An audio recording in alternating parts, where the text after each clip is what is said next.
I feel like I'd like to give you a hug. Yeah, man.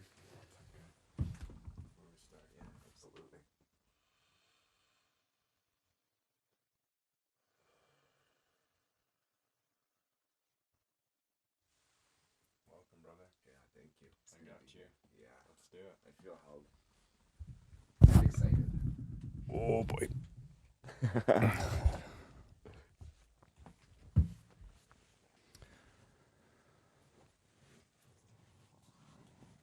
All right. Welcome to Beyond Your Wildest Imagination. This is a podcast about life after addiction, where people from the Cowichan Valley share their powerful stories about getting sober, staying sober, and how good life can get. Today on the show, we have a very dear friend of mine. His name is Kirby Freeman, and he's a member of this community and has been for a while. And he's gone from a life of addiction to now giving back to the community, helping others, coaching, mentoring, running men's groups, just to name a few. But we're going to dive in with Kirby today and find out more about his life and his journey and where that's taken him. So Kirby Freeman, welcome to the show. Yeah, thank you, Brandon. It's great to be here. Yeah. I'm really excited for you to be here on the show today. It's actually my honor to have you. Yeah, I feel that. Yeah, I feel honored to be here in this beautiful space and to share in a bit of a larger audience my story. And my hope is to create a little bit of impact and change maybe one person, right? And see where that goes. Beautiful, beautiful. That's actually my hope as well. Having a little bit of impact to even affect one person. That's why I'm doing this. That's why we're doing this. I think myself, I've been through addiction and now it's time to give back. And this is my way to do that. And I know that you're doing that. Why don't you just tell us a little bit about yourself and wherever you'd like to start. Yeah, okay. A little bit of a check-in here. So Kirby John Freeman is my full name. I'm 40 years old. I was born in Calgary, Alberta, July 20th, 1984. And there's many circumstances that have led me to the path of, first and foremost, of addiction or coping, right? Because I feel like addiction at large is coping. And yeah, I saw and learned some really hard lessons in that and got trapped in it. And slowly the pain got so great, I evolved and chose to be a little bit different, to show up in a powerful state, empowered, and transmuting that energy into service. It's a bit of a brief, somewhat disjointed snapshot, but, currently in my field, what I love to do is show up in men's groups, lead men, and in a more detailed approach. What I do in the container is I'm creating leaders within, right? So I feel every man and every woman is to be their own leader, right? Not to follow anybody else, but to have their own sovereignty. So I'm bringing sovereignty to the groups, essentially, which is really powerful for them to lead themselves and their family, right? Yeah, it feels really dear to my heart. I love leading breathwork ceremonies, breathwork sessions. And I've sat in many meditation, Kundalini, lineage trainings, and have studied a fair amount tantric energy, which I see many healing modalities as similar to religion in that the base of all of it is pure. But I feel like the radical people inside of each of these areas can create challenge. So I keep myself open to all, and I take what serves me and what I feel is true to me, and then I proceed without attaching to it. Does that make sense? Yeah, it does for Yeah. sure. I think that there's a number of things that we can latch onto and go down a rabbit hole, and there's all these different facets, religion and spirituality, and like you mentioned, kundalini and different types of yoga, and sometimes we can narrow into one focus, whereas I think it would be wise, as you said, to pull what you need from each one, because they're all pointing to the same thing. Mm-hmm. And I'd like to speak a little bit to what you had mentioned, like what you're doing now. You're coaching, you're mentoring, and you're trying to help people create sovereignty within their life. Mm-hmm. I'd like to go back and see, like, way before you ever thought about helping people, and maybe you were in a space where you needed help. And so I know that you're on the show because you had an addiction. Yeah. Why don't you take us back to your childhood and what led into that addiction? And because I know, and maybe the listeners know at home, that addiction, maybe some of them don't know actually, addiction isn't just you pick up a drug or you pick up booze and now you've chosen not to put it down. There's a number of factors that lead you into sticking with that and finding that coping mechanism for yourself. And so I'd like you to speak on your childhood and what led you into your path of addiction. Yeah, thank you for that, Brandon. My childhood was, I mean, if I zoom out at it and I look at it from what the modern world would see it as, it looked really good, right? I had a very successful father in the oil and gas industry. My mother was a stay-at-home mom. I had lots of time with her, which was really beautiful. So it all looked really good,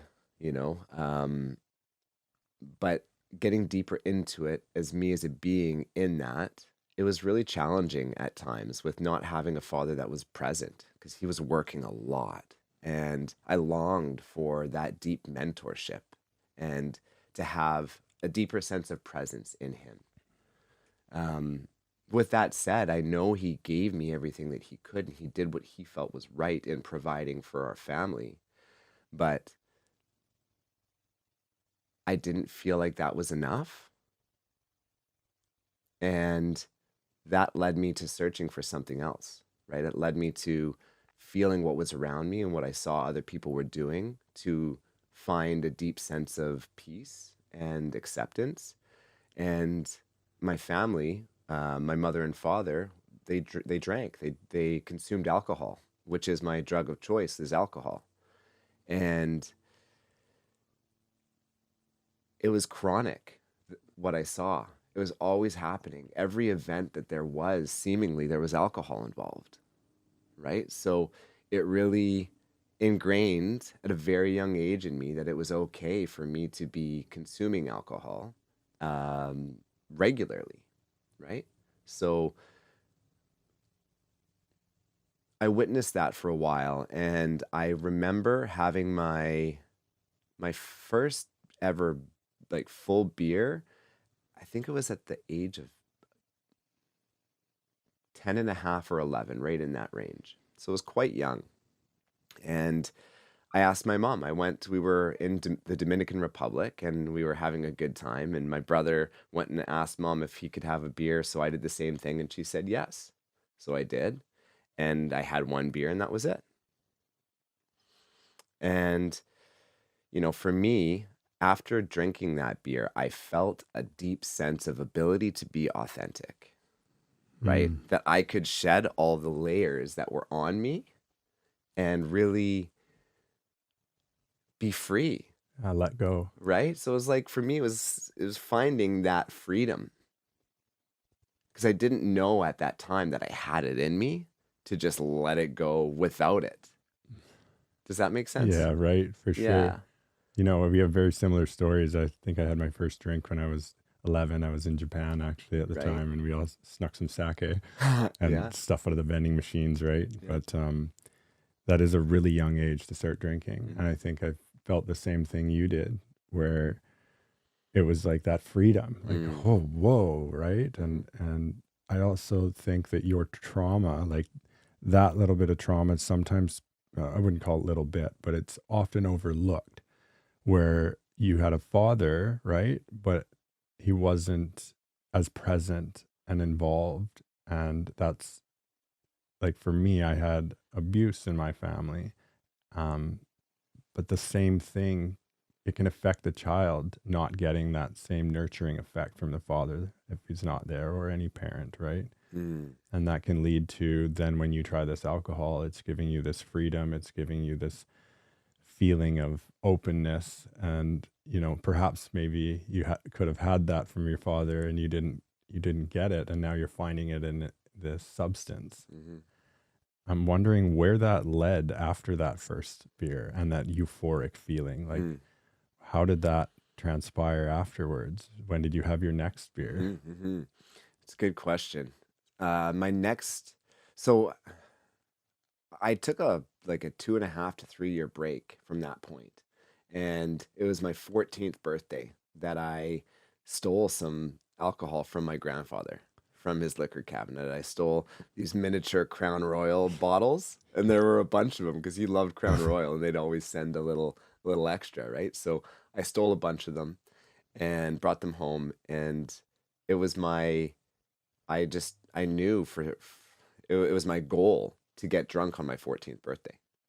So I did, and I got sick, but I felt clear and I felt good. I was with an old friend of mine, and he had no idea what I was planning, but I knew he would partake because I kind of led the dynamic in a lot of ways, right? So him and I sat in my bedroom, and he was, it was a sleepover, so we had a day bed beside it, and we just consumed it and felt again euphoric and really clear. And after that night, I started drinking pretty much every day.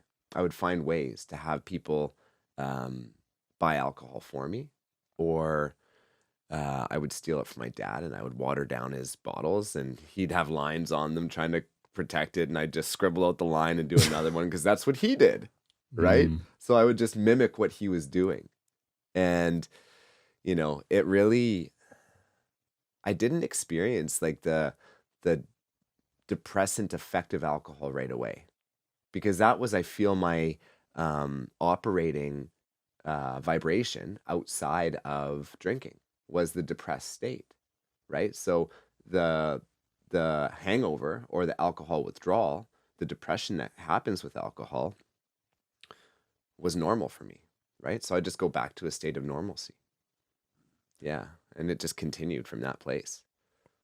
I think a lot of people can relate to that because you're feeling sad and you try something and it makes you feel better. Mm. And so then you go back to feeling sad and you think that is just your normal state. And so Mhm. you're like, this substance made me feel better. Mhm. I'd like that substance. Let's do that again. It's also perceived in the public's eye as something not bad. It might be bad if you are underage because we've decided there's an age when it's okay, which is a little bit crazy to me Mhm. that, but it's a moneymaker. And I think that you can get swept up in this idea that taking this substance makes you feel better and it's fine and it's accepted and everyone's doing it. Your parents are doing it. Your friends are doing it. Their friends and their parents are doing it. You see it on TV. It's everywhere Mhm. and it's fully accepted. Mhm. And so at the age of 14, you just took to it. Mhm. And that's not an age to make great decisions, especially when you're being influenced by the entire world. Mhm. How did you navigate that?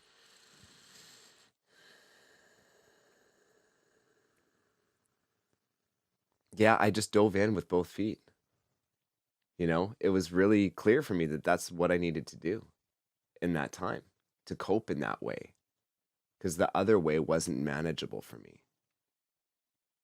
right? So there was suicidal ideation and thoughts in that place of I'm not enough. I just want this to end, right? And that was really hard for me to sit in.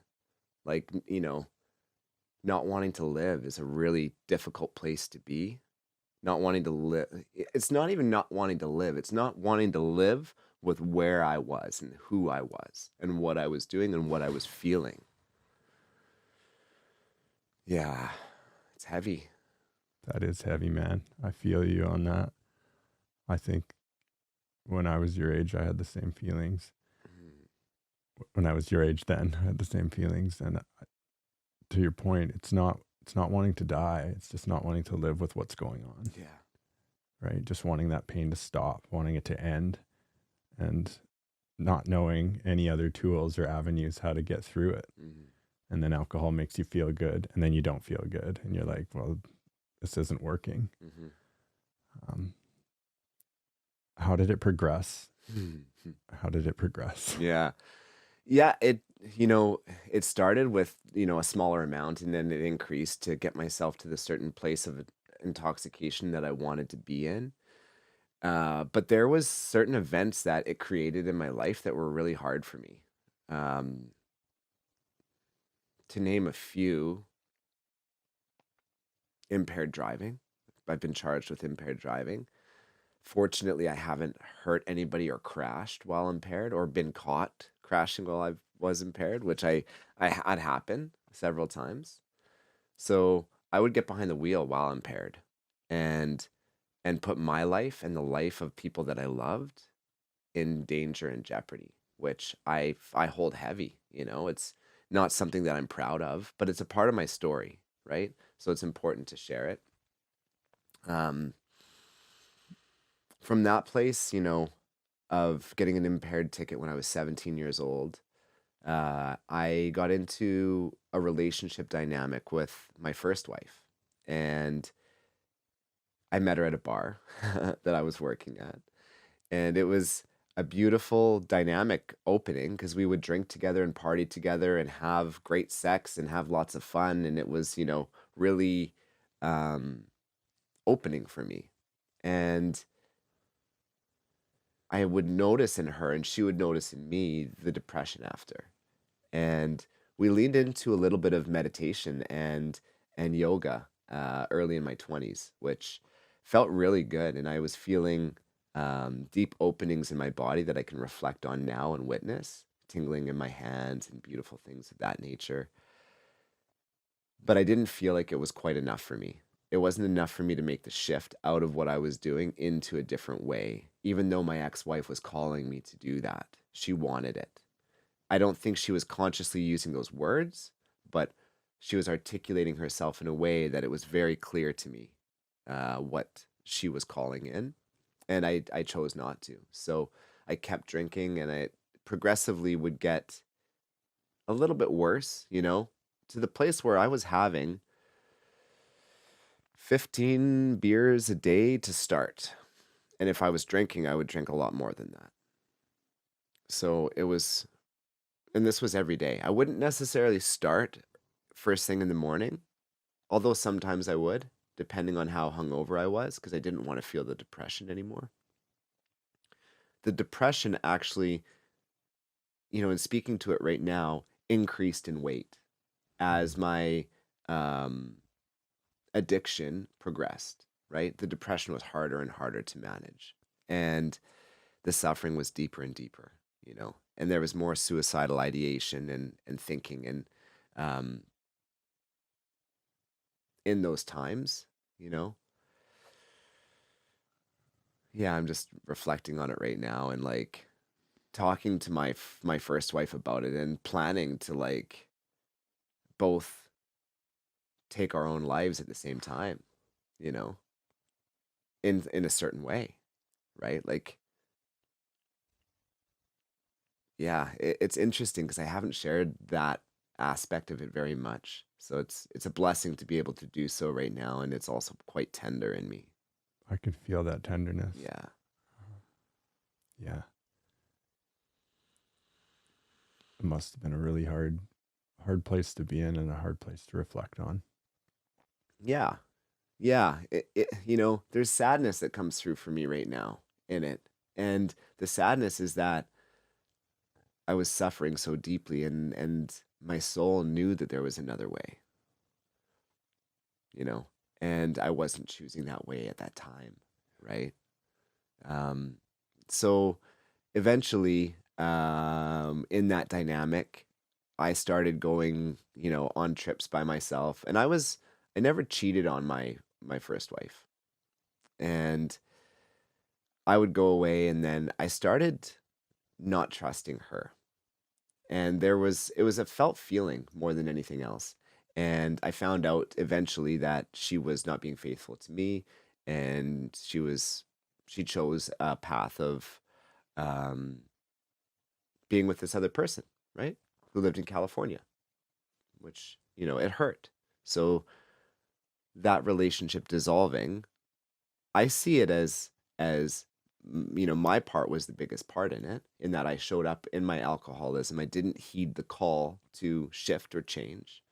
There was true love there, and you know, I don't know if that ever goes away, right? Because it's still a part of me, and it has shaped who I am. And also witnessing it was a natural completion to the dynamic, which was hard but necessary. Yeah. I liked what you said there. I believe that as well, that love is something that grows inside you and you take it with you, Mm, and it just keeps growing and growing. So it's not, it made you who you are. mm, I wanted to touch back on something you said, just for the listeners out there, that a lot of people in the Cowichan Valley do, and they see people drinking and driving, mhm, and that's the normal around here. mhm, And it's not that far. You're just going from the bar to home, and mhm, I did it. All my friends did it. We all drank and drove drunk. And when you talk to somebody from a different area, some different areas, that um, is absolutely absurd. mhm, And to us, it was normal. mhm, So I just want to touch on it because I myself got in a couple of accidents while under the influence, and I feel very fortunate, like you do, that I didn't kill anyone. I'm not sitting in jail, and I didn't ruin families. It very easily could have happened, mhm, and I just wanted to touch on that a little bit to say that it can happen, and it's really scary. mm. Um, It's sad that it's become normal in certain areas to drive impaired. It's dangerous. yeah, Kills people. It's one of the leading um, statistics on how people die is drunk driving accidents. yeah, Many, many people die in that. It's hard. yeah. Yeah, it is. And your story up until this point is quite heavy and hard, but it's not unique. Mm, A lot of people have had similar stories and are having similar stories. There's young 14, 15-year-old kids listening to this, 20-year-olds going through the same motions. And you have spoken a little bit about your journey of addiction, where it was getting worse and worse, and you were drinking more and more, and relationship falling apart. And when did it get to its worst point for you? mm. It got to the worst point for me was in my second marriage, where we were both drinking heavily every day, and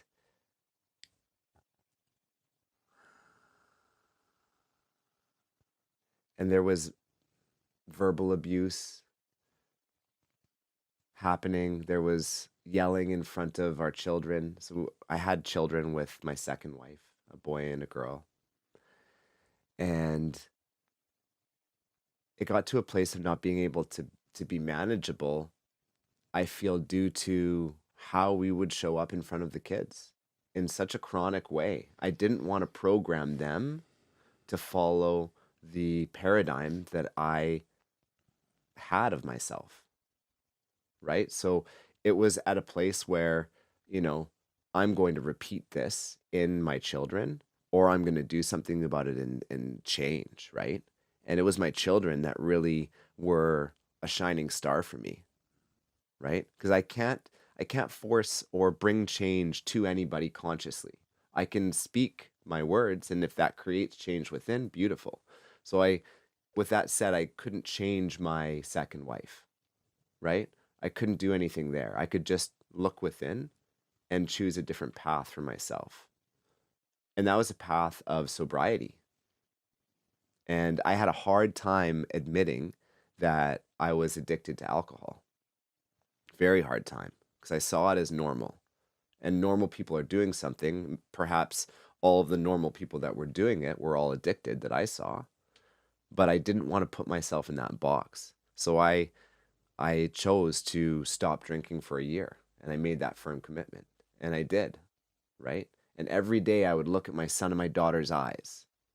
And I would feel their need for it.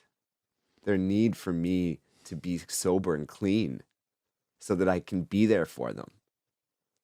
I'm here to help bring up the next generation of the new earth, the new world, where we're not strapped down by addiction and coping that doesn't serve us.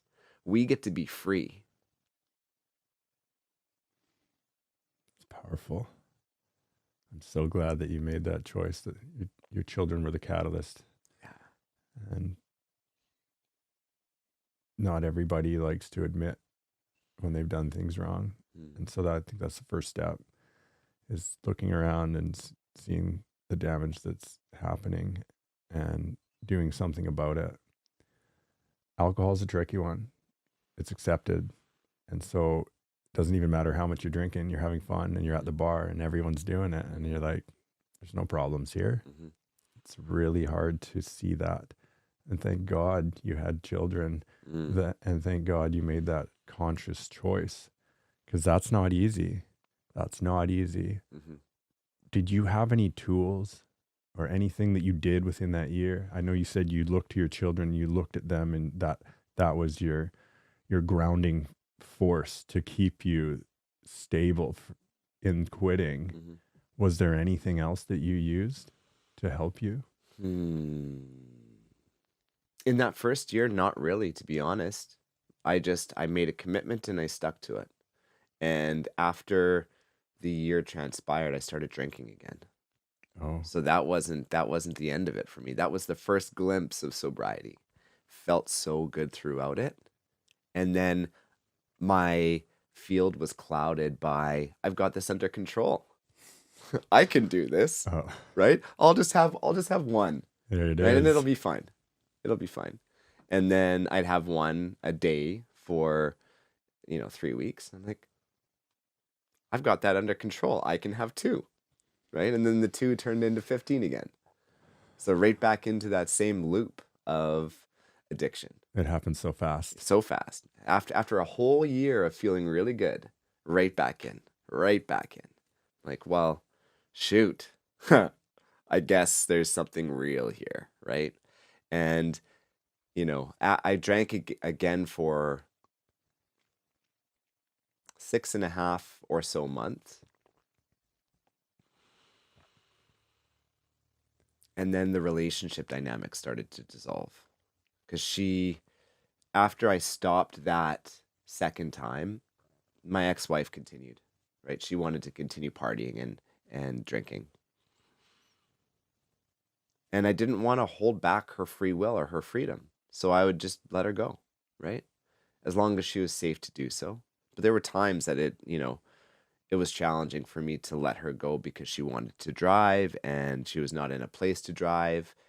So there was some stickiness there. But I feel like I navigated it well in that circumstance. I feel like I'm getting a little bit off of the question. Can you reiterate, or is there anything coming through for you right now, Brandon? Yeah, Kirby, I'm interested. What did you see change in your kids during that year? Your relationship with them when you had quit? I felt in myself a deep sense of presence with them, a much deeper sense than I had ever felt. And we played more, right? We got into it. We played Lego. We built things. We went hunting and fishing, right? We went and spent time in a good way together. Whereas we were doing some of that before, but it was always clouded by drinking.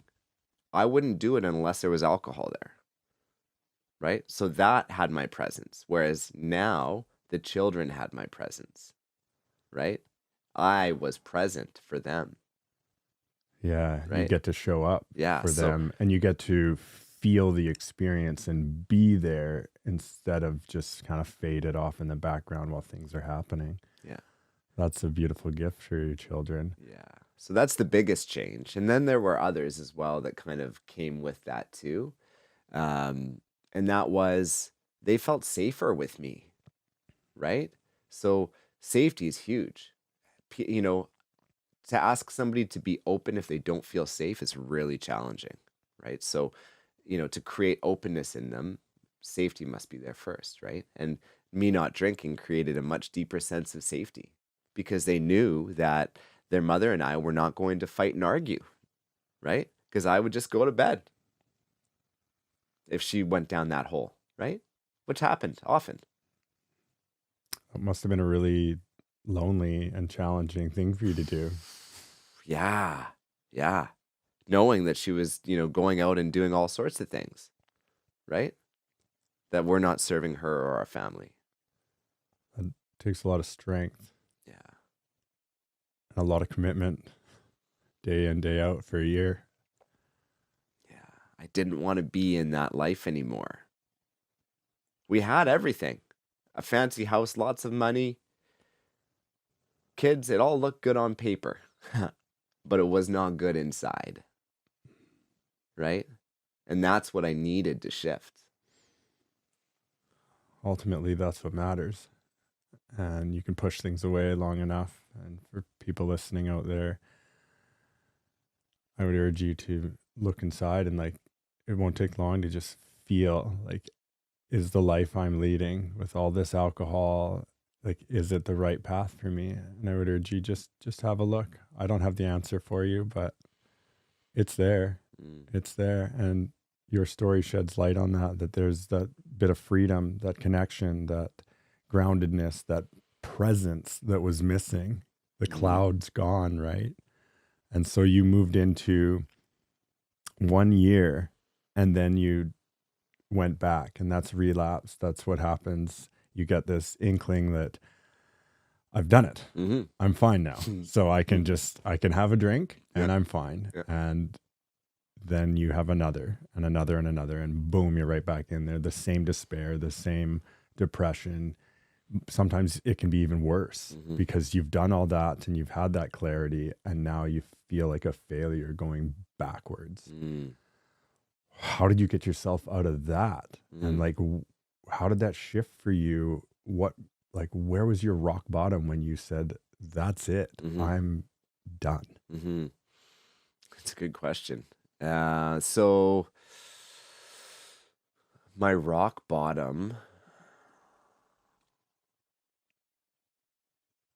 I don't know if there's actually a rock bottom for me. It was a slow progression into stopping, right?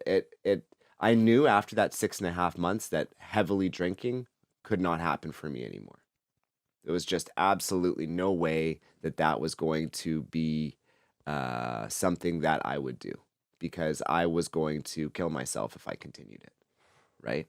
So I chose consciously to not go down that path. But I still was a little bit deluded as far as what my relationship to alcohol was. And I would have an occasional drink, right? And it was a relationship dynamic that I had after my second wife. And I found a lot of clarity in that. And I was with a woman who was quite evolved and conscious, right? And she called me in. Her and I drank together occasionally. But she was really fiery. And she would not put up with my BS. And I lied a lot to cover up many different webs and entangled stories that I had. And she saw right through it every single time. And that was really not comfortable for me. Yeah, so that pushed me down to a place of, why am I lying? What am I trying to hide? Asking myself these questions. And at the root of it, it was my authentic self. I was afraid of it being rejected. My authentic expression, and I would not be liked or loved. So in realizing that, I chose to show up and be authentic to my expression, to my day, to who I am, to where I am in my life. It's lucky that you had somebody to show you that reflection. Mm-hmm. Not everybody gets that, but everybody does have that internal compass that tells them what's right or wrong. And so it sounds to me like you went inside and started to look inward and really ask some questions, some hard questions about yourself. And you probably got some really hard answers. Mm-hmm. Mm-hmm. And what did you start to do to change your life at this point? Good question. So the first thing that I did, and she made me do, this is my ex, not ex-wife, the one after, my second wife. She said, "We're done unless you join a men's group." Just straight up. She's like, "This would benefit you. If you don't do it, we're done." Like, okay, I'll do it. Okay. Right? Because I was receiving validation through her loving me. I didn't love myself. I didn't know that at the time, right? So I joined the men's group, and I met a mentor of mine who I cherished dearly, and he was the leader of the group. And he took me under his wing, not right away. It took a little bit, and our energies really matched, and eventually he took me under his wing. And I'm still in that group, and I lead that group now. So came from a place of not knowing how to share who I am, where I am, evolving to a place of ability to lead that group. So that was the first big step.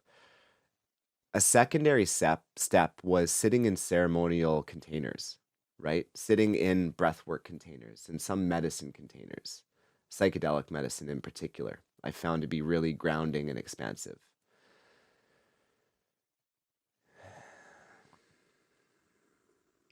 And challenging too. Sitting in like a deep somatic breathwork experience, a lot comes up. A lot of anger comes up, screaming.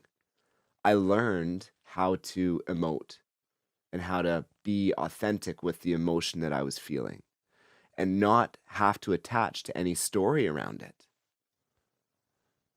Yeah, you're learning to love yourself. I think drinking for so many years or using drugs, you're pushing down. And without that and all these questions coming up and bubbling up, who am I? I don't really like who I've been. I don't really like who I am. I want external validation from other people, other things, everything. And then you are now faced in these ceremonial containers. And in men's group, you're talking about things, you're being held, you're being asked internal questions that you can't hide from anymore. With alcohol, you're like, oh, I need to stand in this fire and take the heat. And it sucks, but it's necessary for growth. And like, I see the growth in you now, fast forward many years, but what was that process like for you? Like, you spoke that it was very challenging, but it was also beautiful. And I just want to know, like over the course of, was this over a course of years or months? How did it lead into what you're doing now? Like, how did that story progress for you? Yeah, so it came from a place of the curiosity in my mentor in the men's group asking me if I wanted to become a lieutenant in the group. That was the first spark. I was also working with him in a one-on-one container, and that container was to cultivate purpose. That was the objective, sovereignty and purpose. And I was asked very difficult questions. He would ask me what I wanted to do, and then he would ask me why, right? I think there was 7 iterations of why, and it would get me to a specific place, right? So it was really interesting to sit in that. And, that was a spark to call me in. And there was some, like, the deep struggles that I would feel and see in like the breathwork ceremonies and the other containers that I was in was the truth of who I was being, and not being aligned with who I was. And that was unmanageable for me. It just felt wrong in my body and skin, and like I was, you know, I was being wrong. Like I was just not showing up in a way that was honoring me or anybody around me. Wow. So you're seeing your authentic self, Hmm. and you're seeing all the masks that have been shrouding and hiding your authentic self, and separating the two and seeing the distance Hmm. from them, Yeah. and having to navigate to get, I guess, to yourself, going back to yourself to find yourself again. Once you were asked to be a lieutenant, is that the terminology you said, to be a lieutenant in there? Like that's a huge step where now you're starting to help lead. I imagine that's what it is. Now I'm leading. Was that what a lieutenant was Oh, though? yes. So in the lieutenant position, it is, there's several roles and it's dictated by the captain, right? And the role that I assumed was keeping the time. Initially, it was all I had to do was keep the time. So it was a really slow, like inching in. Like, I can do that. Okay. And I get $50 off a month. Perfect. Right? And then the responsibility slowly added as my ability to hold more did, right? So from there, it went into I would lead a practice at the beginning of the meeting, a breathwork practice, some form of embodiment. I would lead the check-ins. I would be sharp with the people in the group as far as you're going into story too much, right? You need to stop there and what's beneath it, right? Because the story, I feel, is spoken so that we can feel more deeply what is happening, right? And story is important sometimes to unpack, but the more important part is the somatic experience of what is happening in the body. Right. I can agree with that for sure. We don't, we often continue the story, and the story is justification as to why we're doing certain things, and it neglects the feeling in the body and what's actually transpiring in this moment right now. It can keep you in the past or in the future.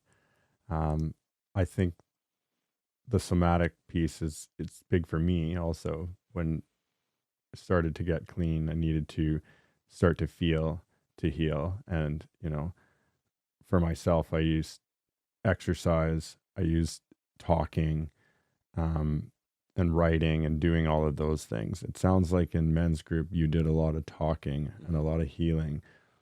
What are some of the other things that you did in men's group that were healing?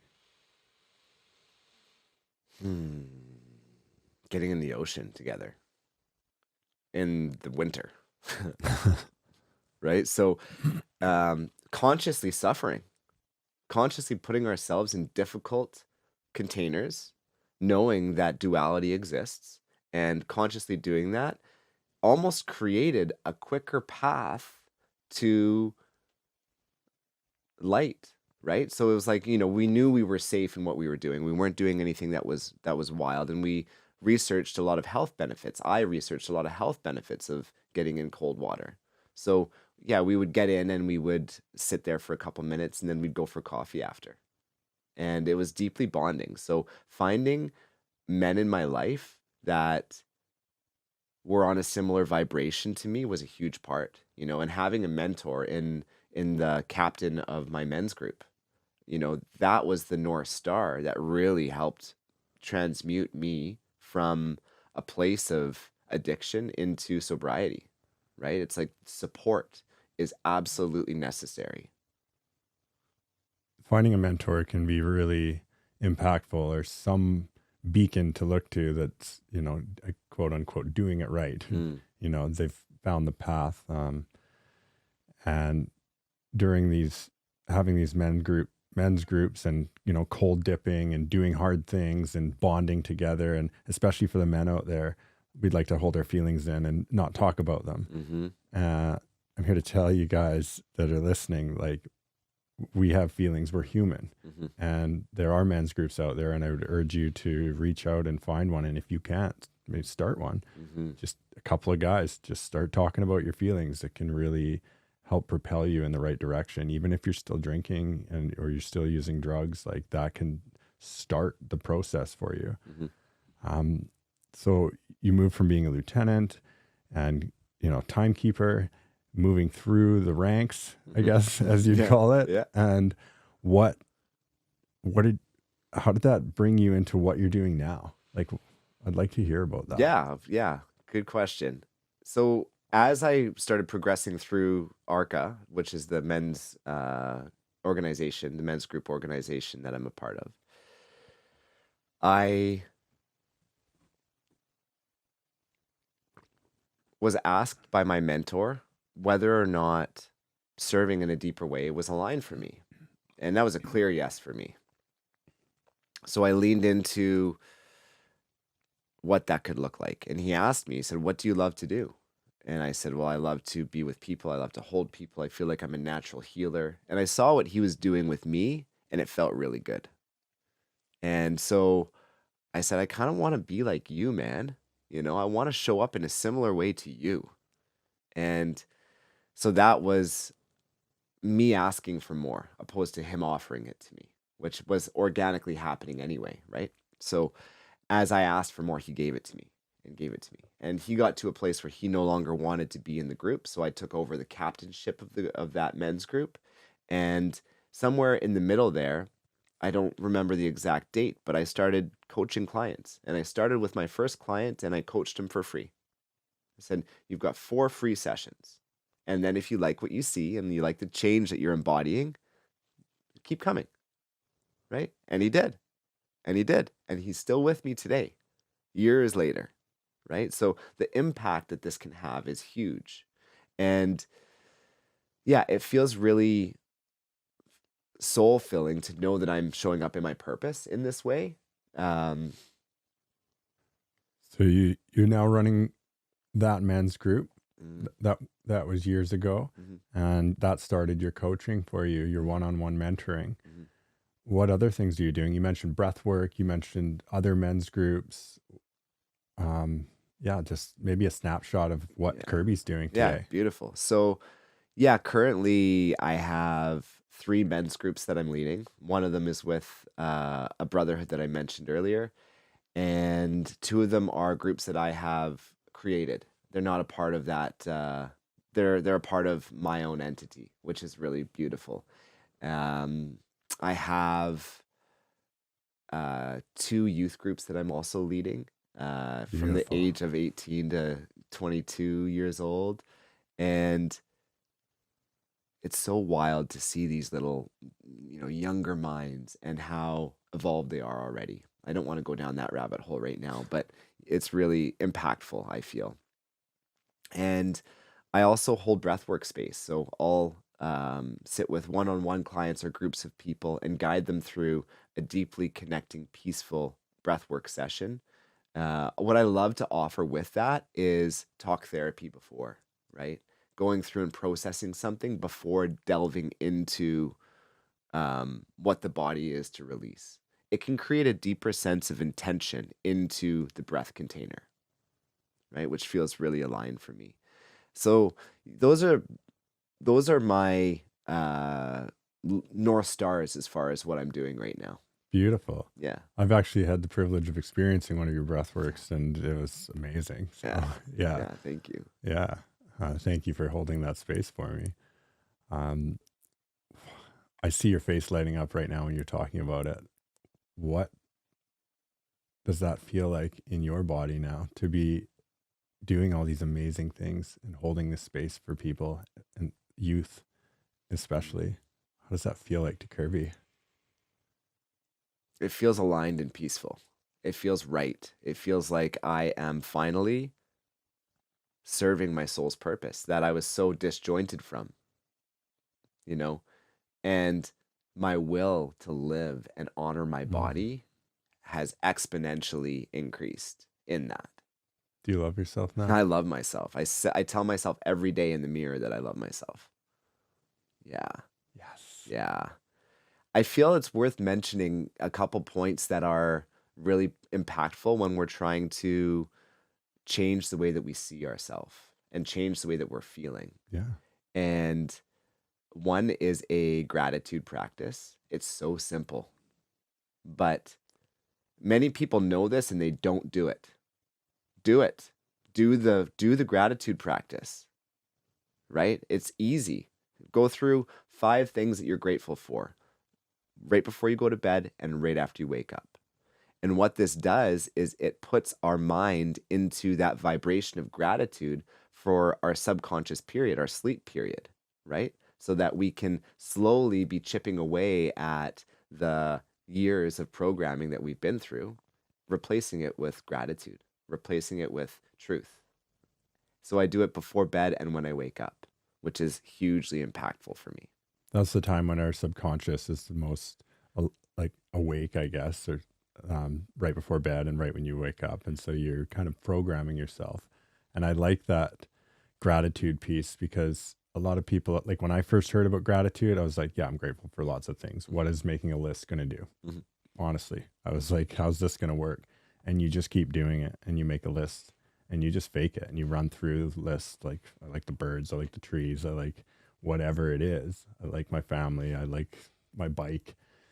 And the list keeps going and you keep doing it. And then it starts to fill your heart and you start to really feel, I really do love this thing. I love this person. I love, and it grows and grows inside you. And that feeling, that really good feeling inside of you starts to get cultivated. And for myself, that gratitude practice was life-changing. It has been life-changing. Just driving down the street and I burst into tears out of gratitude, out of nowhere.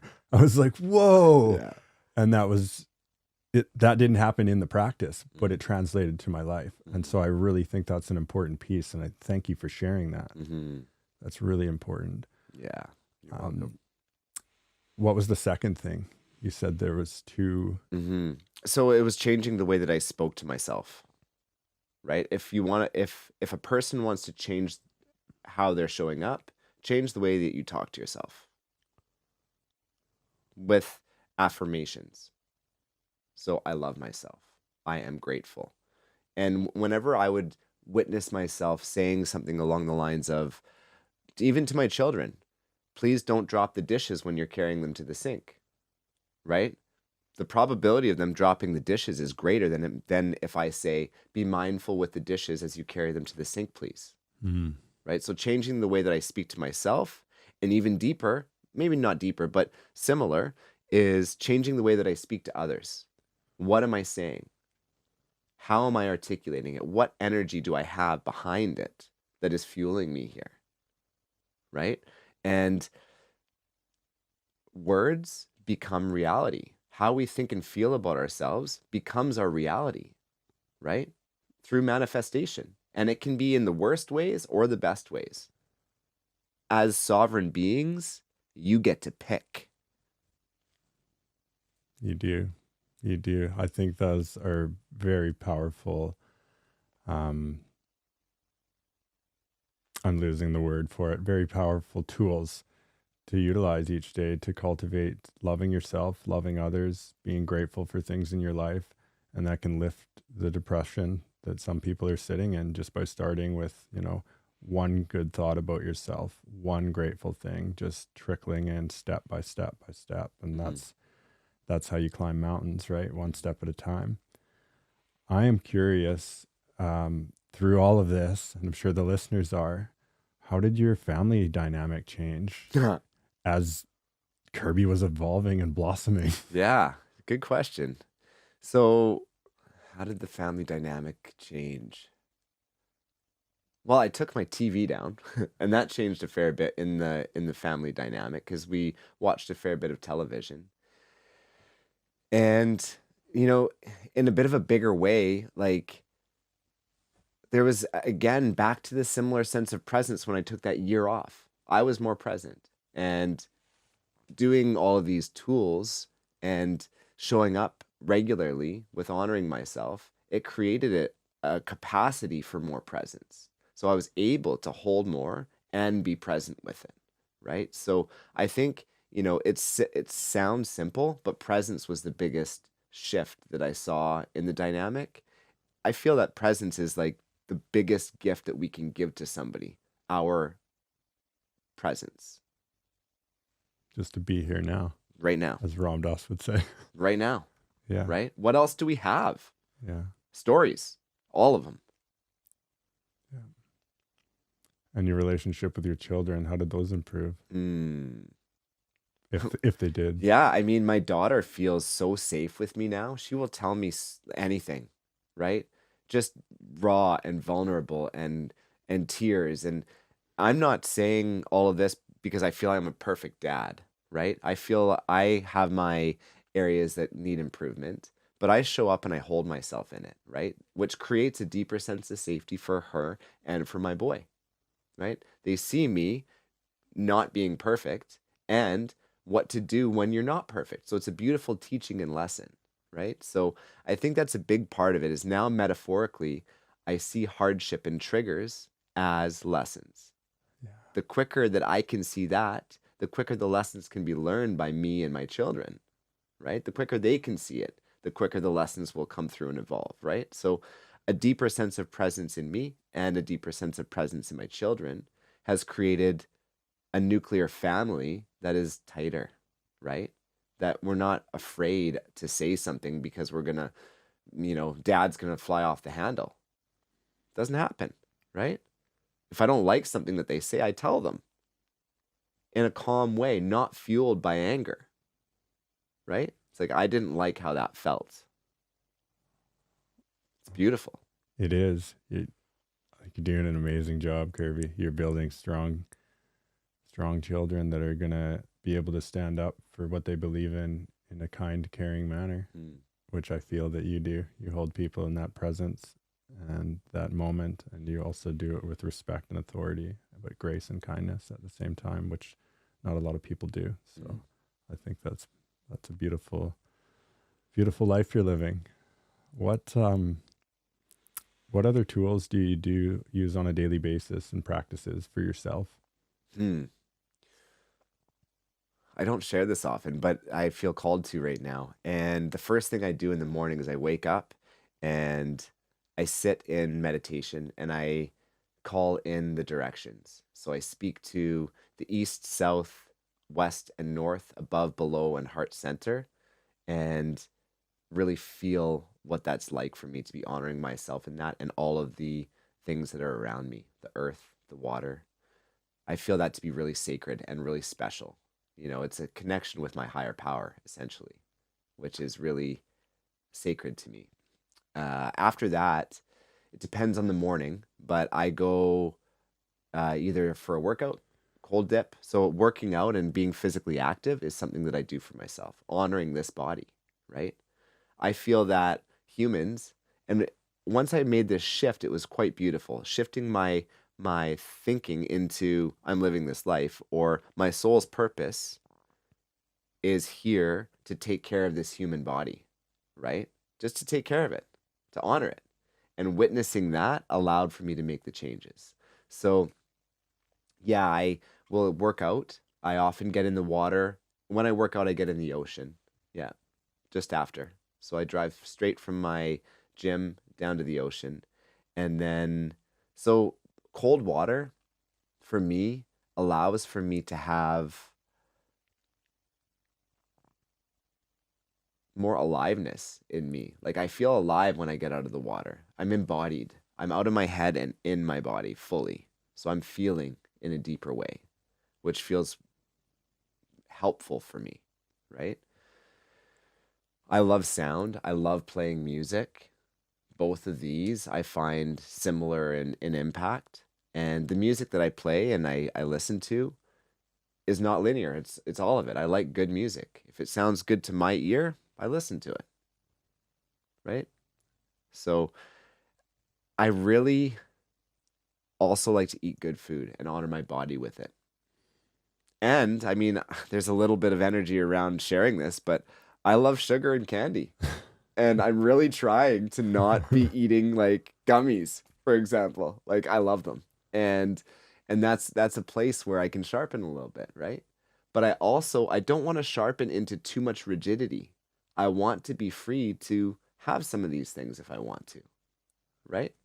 So it's an interesting balance of like, as you mentioned earlier, the sharpness and the compassion, right? The loving compassion and the fire.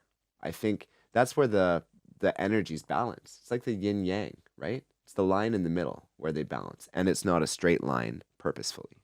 I think that's amazing that the practices that you have, they can help in so many ways. Like the cold dipping, I do that myself, but you can have any number of practices that keep you embodied. And I think that's really important, to stay tapped into your body and tapped into the present moment, and feeling alive, and feeling that we are in this human body and we are here, as you said, like our soul's purpose is to like take care of this body, nurture it with good food, healthy exercise, like clear our mind, speak our truth, all of these things that keep us in alignment, that keep us from going back to a dark path. And you've made it on the other side. Do you ever think about drinking? Yeah, I do. But it's not in a way of really, like, I know that I won't, but it comes up. Patio season is one for me. It's like I see people having so much fun on the patio. It's like, but are they talking about the weather? It's like, I want to go deeper than that. Yeah. And very quickly I come back to a place of that's not right for me, because I want depth. I want to feel, right? Yeah. I think it's important to notice that, and like what you said, you make mistakes, and you're also accepting of those mistakes. And like, just to say the candy, like maybe candy's not a mistake, but it's something that you'd like to change, but it's not something that you have to change, and you're just aware of it. And it is a delicate balance. It's, holding yourself in the right way in so many ways, and also being like, okay, I got this one thing over here, it's not so bad. And having these things to work on throughout our lives they're just what you spoke about earlier. They're these lessons, and the sooner we can see that reflection of ourselves and know that this is something for me to work on here, it's something for me to look inward and be like, I need to change this. Why am I doing this? And those are all really important reflections. And I think that the work that you're doing now, the men's groups and people out there just going to talk to other men, talk to other people that have done it. You found a mentor yourself. Now you're mentoring others. In the NA groups or AA groups, you find a sponsor. It's the same thing, going out and finding somebody that you can look towards that has done it. They're ahead of you. It's the same in sport. You want to like train, and you want to train with the best, so you become the best. You need to look at who's doing it, and you need to reach out and find out how they did it. And that's what we're doing here on this podcast. And I think your story has shed light on how you did it, and it's been a beautiful journey. And if you had a message for those out there that are still struggling with alcohol, struggling with drugs, struggling with their emotions, struggling with suicide or loving themselves, what would you say to them?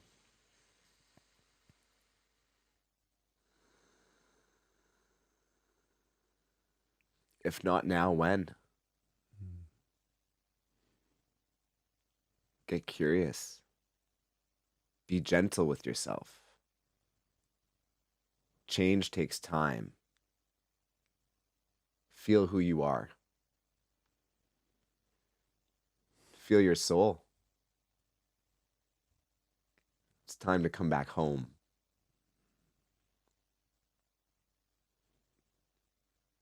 Love yourself.